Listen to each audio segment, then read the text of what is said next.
Lately, something seemed off with my mom, who lives alone. The first thought that crossed my mind was Alzheimer's. I suggested to my husband and mother-in-law that my mom move in with us, but they didn't agree. Worse, my husband said, "If you push this, we're getting a divorce." "Fine, I get it," I snapped. "If you want me to leave, I will, but you'll regret it." My name is Atoria, and I'm 35 years old. I work from home as an illustrator and currently live with my husband Powell and my mother-in-law. A few years ago, after the passing of my father-in-law, we decided to have her move in with us. I was concerned about her well-being, so I agreed to the arrangement. We had just built a new house, so space wasn't an issue, and we easily prepared a room for her. However, Powell doesn't earn much, and we couldn't afford the house on our own, so my mom helped us financially. My mother-in-law seemed thrilled about the decision, especially since Powell is her only son. After losing her husband, she began to smile more and seemed to regain her spirit within a few months. But that peace didn't last long. About 6 months into our living arrangement, she started picking on me. One morning, after eating the breakfast I had prepared, she sighed heavily. This tastes terrible." "Atoria, why do you keep serving me such salty food? What's your intention?" "I'm sorry, I tasted it before serving," I replied, trying to stay calm. "I don't want to hear excuses. Are you trying to send me to an early grave with all this salt?" "No, I didn't mean to." "And another thing," she interrupted, "why are you always hiding in your room? You should be doing the housework." "But I'm working right now," I protested. "Work? Sitting at your computer and drawing isn't work. How is that a job?" "This is my job. Yes, I draw, but it's not just for fun," I explained, feeling frustrated. "Don't talk back to me. If you do, I'll tell Powell you're neglecting your duties." That's not true, but that was just the beginning. She even started asking me for money. "Just $500, Atoria," she would say. I can't afford that right now." "Stingy, aren't you? Aren't you earning money with your computer?" she sneered. It was so cheeky of her to mention my earnings only when she wanted money. In the end, I gave in and handed her the cash. This went on for a while, and as my work suffered, my frustration grew. I couldn't take it anymore and decided to talk to Powell. "Hey, Powell, can we talk?" I asked hesitantly. "What?" "I just got back from work, and I'm tired," he replied, clearly annoyed. "I'm sorry, but can we do something about your mom? She interrupts my work daily, complains about the chores, and even asks for money. I can't get any work done, and it's really stressing me out." He looked at me with annoyance and responded sarcastically, "You know, you don't have to consult me about every little thing." "What?" I was taken aback. "When mom acts like that, it means you're not doing your job as a wife right. It's your fault. Besides, she's a housewife. Why can't you just give her some spending money willingly?" "Wait a minute. I do all the housework, and why should I be the one giving her money?" "Because if you were doing the housework properly, she wouldn't be upset. Understand that. Think of the money as a token of gratitude, a fee for her guidance on your poor housekeeping." "That's not." I started to protest, but his words left me dizzy. Instead of support, he blamed me. He continued looking down at me. "Listen, you're the wife here. You married into my family, so just listen and do as you're told. Be quiet. Mom has been a housewife longer than you. She knows more. Her word is law. Got it? But from now on, if you upset Mom, I won't forgive you. Just do your job as a wife perfectly. Understand?" With a face like a gargoyle, he stormed out of the room. Tears streamed down my face. Why is it always me? Why am I the one being blamed? We started living together thinking it was a good thing, but I never expected it to turn out like this. I deeply regretted agreeing to live with them.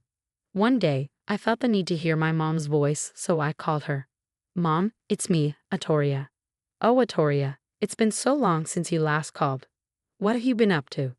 "Mom, it's only been 2 days since we last spoke." "What are you talking about?" "You haven't contacted me in 2 months," she insisted. A cold feeling crept over me. Our conversation wasn't making sense. The word Alzheimer's crossed my mind. Worried, I took my mom to the hospital the next day, and my fears were confirmed. She was diagnosed with Alzheimer's. Though it was mild, the doctor said it would be difficult for her to live alone. She's already well into her 70s. I couldn't believe that my energetic mom had Alzheimer's. That night, I told my husband and mother-in-law about the diagnosis. Powell, mother, I need to talk to you about something. They both looked annoyed. What is it?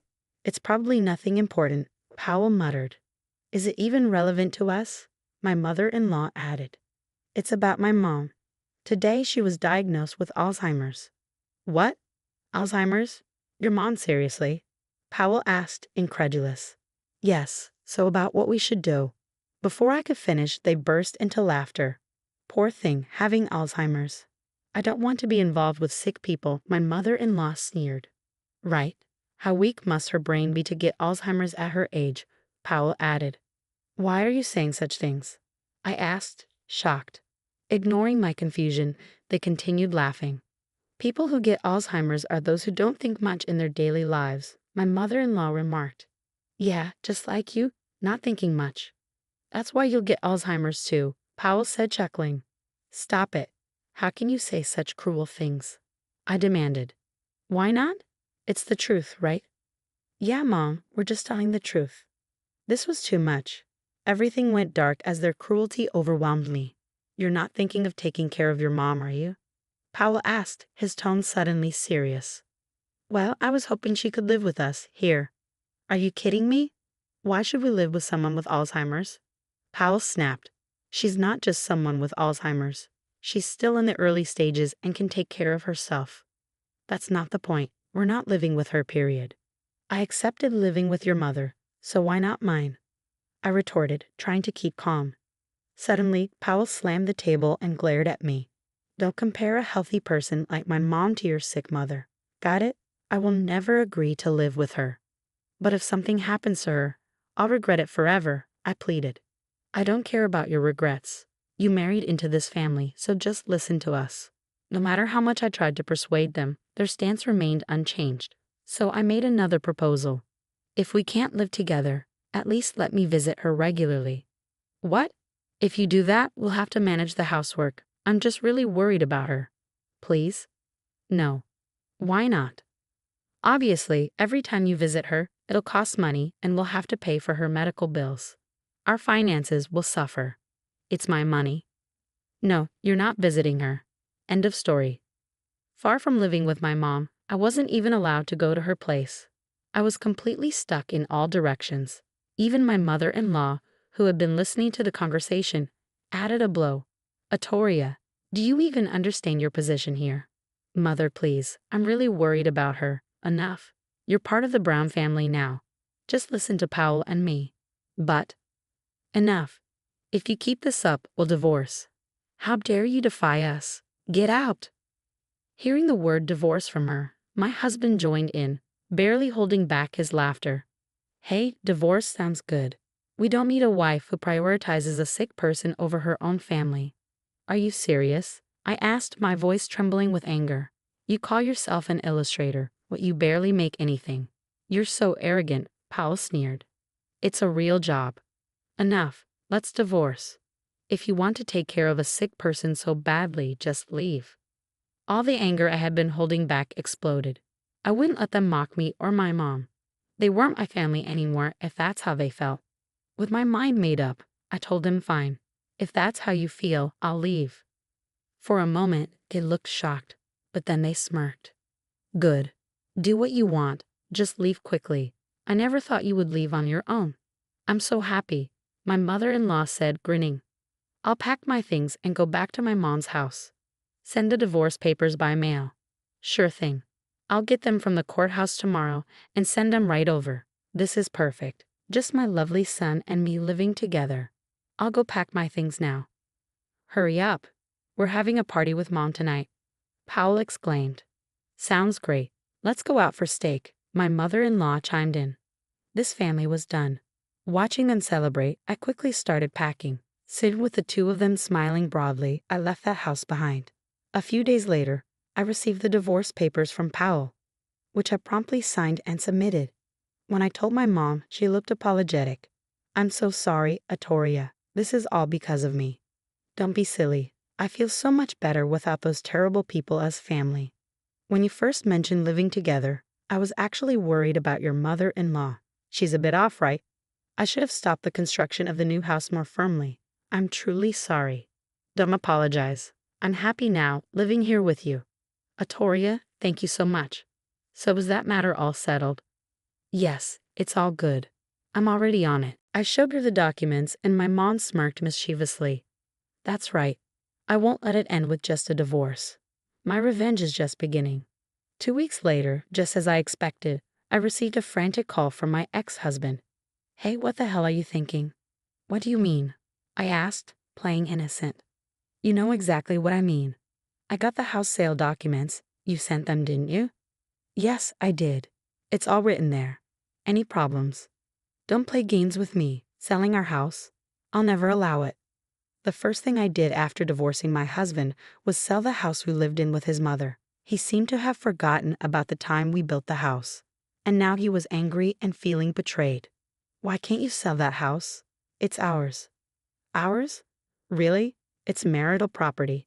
We're divorced, so we need to split the assets fairly. His absurd claim made me burst into laughter. Are you kidding? Split assets? Don't make me laugh. What's so funny? He demanded. Do you even realize why we were always short on money? That's because you never earned enough. I have savings, he protested. You're wrong. I had to give money to your mother almost every day. That's why my savings are almost gone. If we were to split assets, I'd just take half of your savings. You're joking, right? His voice faltered, as if he hadn't realized that my savings were nearly depleted. Still, he persisted. But we have the house. Our house. I told you I'm selling it. You can't decide that on your own. My mom and I live there. If you insist on selling, give me half the sale price. Remember when we bought the house? My mom paid for it in full because we couldn't get a loan. Did she? He asked, sounding unsure. Yes. At that time, I wasn't earning much, and you had just changed jobs with a low salary. My mom paid for the whole thing. I recently checked the property deed with her. The house is in her name. Oh, he trailed off, realization dawning on him. I remember now. I left everything to you. I thought so. But now you understand, right? We don't have the right to decide whether to sell the house. It's up to my mom, and she's on my side. Got it. Damn it, he muttered, finally realizing his position. His tone shifted to one of desperation. Please wait. What will happen to my mom and me without this house? I don't care. We filed for divorce, so we're strangers now. I owe you nothing. Don't say that. I apologize for everything. Just leave the house, please. So what's your plan? Buy the house in full from my mom? I asked, knowing it was impossible. Don't joke. That's impossible, he snapped, revealing his frustration. You heartless woman. His true feelings slipped out, and I seized the moment. Now you're asking for help? Do you think I'll forget all the times you and your mother belittled me? You think we can just pretend it never happened? You brought this on yourself. Please wait. I'm begging you, he pleaded. But it was too late. I'm genuinely relieved to cut ties with you and your terrible mother. From now on, it's just me and my mom. I couldn't care less about what happens to you too. I hope you both sink to the lowest depths together. I hung up the phone without waiting for a response and blocked his number. And just like that, I was finally free from them.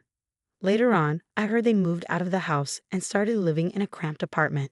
With his meager salary and his mother, who had only ever been a housewife, their downfall was easy to imagine. Now, his mother apparently works a hectic part-time job at a supermarket. On the other hand, my mom and I are living peacefully. Thankfully, her Alzheimer's is still in the early stages, but I know it's going to get tougher in the future. That's why I want to spend as much time as possible with my mom, my only family. I've made a promise to myself to cherish every moment I have left with her.